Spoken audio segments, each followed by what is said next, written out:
Well, I'm on shore now and I'm planning my 3-battery electrical system, which is quite a mission actually, the design of it. Because in this video I lose all my electricity again and can't start my engine. I come to start my engine and it doesn't turn, the starter mode doesn't turn over.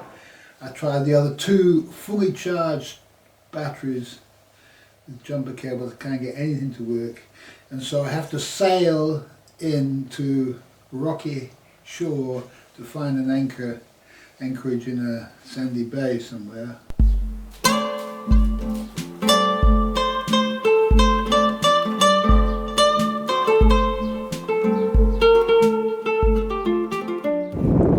This is our last night here before Dickies Boatyard.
Interesting rock structures, beautiful little village.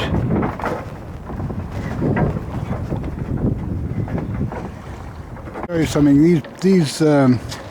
These were further away from us yesterday. Now we're a little bit closer to these floats here, and this boat behind us here is also a little bit closer, and that's a little bit closer too. And so what's happened is we've pulled the anchor a little bit in the night, and it was a terrible night, and it's a terrible morning, so it's not as bad as it was, but you can see how roly-poly this boat is, pretty roly-poly, and there's a nasty chop coming in. What's happening is it was much bigger than this all night. It was throwing me around. It was terrible all night. But it's coming, the wind's coming straight from out at sea there, and as the swell hits the sandbar here, so this nasty little chop comes up, and every now and again a few big ones come through, and it really throws everything around. And I've got a really difficult job to do now, because I've got to take off those bands around the sail there and hoist the sail up from that sloping deck, which is tipping around like crazy, and hopefully as I hoist it up it doesn't get stuck up there or anything.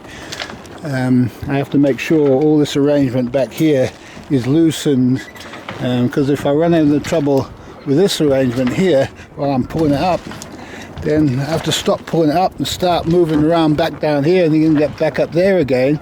It's just insane really. So I've got the tiller tied back a little bit on that side, so when I pull the sail up it's hopefully going to hold me into the wind. And then I've got the job of pulling the anchor up, which is, I already did it a few days ago, and it absolutely knackered me, and I was no good for anything for quite a long time afterwards. And so I know that job is just not something that I'm really up to. And so what we're doing is we're sitting on a lee shore here. The wind is blowing us to shore, and as soon as the anchor is pulled, as soon as it's loosened, we're going to start drifting down onto these floats here and onto that boat over there. And however long it takes me to get that anchor in, that's how long we're going to drift, and it's going to get more and more dangerous as I drift onto that shore. And then I'm hoping that, see, the wind's died right off now. What happens if the wind dies off and I can't sail off this shore? You know, it's all these questions. And so there's nothing I can do, but I have to go, because I can't hang around here. You see how roly-poly this is now. It's just flipping terrible, really. And it's hard to see what's causing it, but there's a nasty little chop coming through.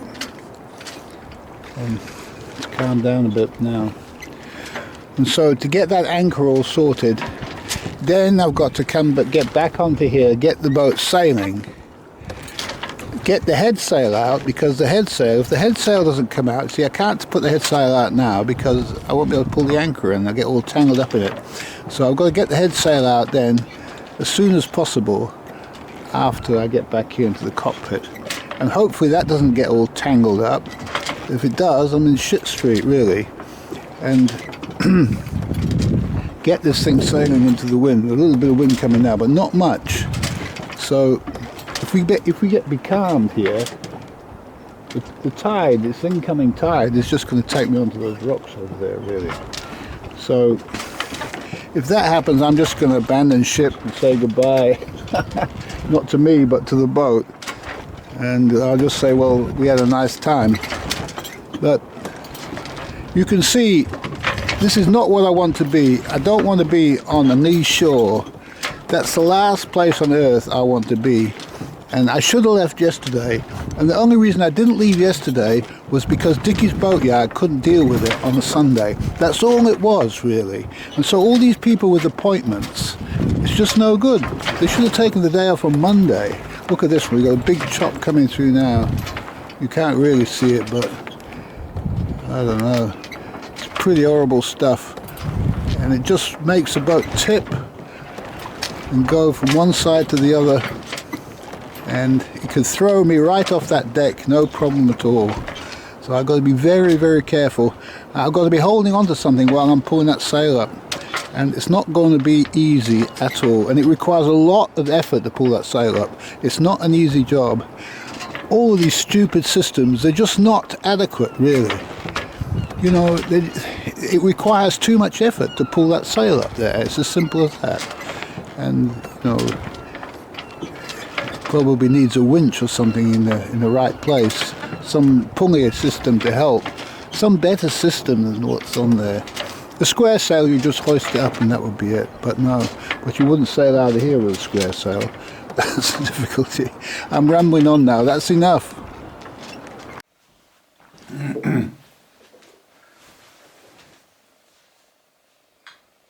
Well, after the video, after the last video, I was a bit concerned about sailing out of that lee shore, and so instead of attempting that, what I did was I got on the phone and I called the coastguard, because I noticed there was a boat. They pulled their boat out of that big shed there, and I realised it was the coastguard boat there, and I thought, well, they're right here.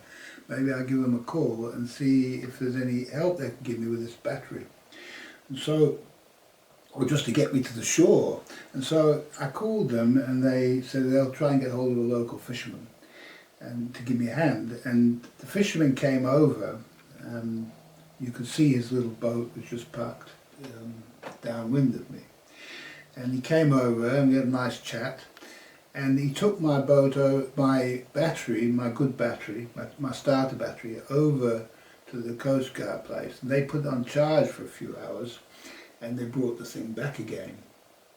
And what was interesting was I put the battery, this nicely newly freshly charged battery, original battery, in its place. I had to take the other one out, put it in, and it didn't work. It didn't do anything. And what had happened was when I turned it on, turned the key to start, it just showed complete discharge. And so I thought, well, that's interesting. I pulled the battery out again. I thought, what do we do now? So anyway, I got my torch out, started to have a mess around in the engine bay. And yeah, I found it. I found the problem. What it was, there was two three leads, I think, on the back of the starter motor. And one of them had been pushed. When I put the battery in, the lead must have been caught on the edge of the battery, very tight in there. And when I pushed the battery, it must have moved the cable slightly, and so the cable moved and touched and shorted out there. So those cables, they should have protective shrink wraps over them and everything, but they didn't have that, I'm sure. So this is all stuff that I have to redo. So anyway, it was good to find that problem, and once I sorted out the terminals on the starter motor, I tightened it all up too, so it was harder to do again. Put the battery in carefully, tightened it all up, and the engine started. So thank God for that. And then after I got the engine started, the fisherman said it's no good to be where I was anchored in this particular lead shore with the winds strong and everything, getting strong. He suggested I go over to Red Wharfe Bay, and so that's what I did. I motored over to Red Wharfe Bay and put the anchor down again on a lee shore, and I don't know what happened to the footage on that. I did some video of that, but the footage is gone for some reason. I don't know where it is. Maybe SD card ran out or something like that. And or the battery or something. And so, but yeah, I anchored at Red Wharfe Bay, and in the morning it was really just blowing really hard, and I had to motor out of Red Wharfe Bay very, very slowly, and it took hours and hours and hours to get from Red Wharfe Bay to the point of the entrance to from Port Penrhyn Island into the Menai Straits. And so that's where the video finishes off on this video finishes off Red Wharfe Bay, and I think the sailing out of Red Wharfe Bay is on the next video. Okay, so to give you some sort of idea what happened. Sorry I didn't capture any video of it, but it was most uncomfortable. That anchorage was so uncomfortable compared to a heave-to out at sea. I couldn't believe how uncomfortable it was on that chopping little lee shore, shallow water, with the low tide and then the chop and everything, and no sail up, so the boat is just free to go from side to side. It was just so uncomfortable. I just wanted to get out of that boat forever. I just didn't want to spend another minute in it. And any yacht will be the same, really.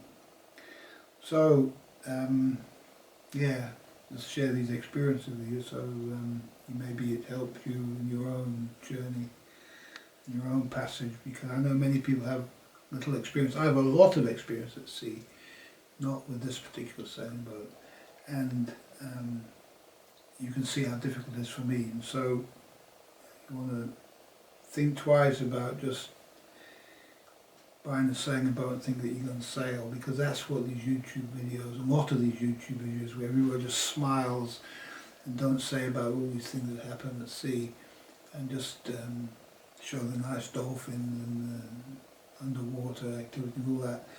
This is not what happens at sea. There's all sorts of difficulties happen at sea, and it's these difficulties which I want to share with you on these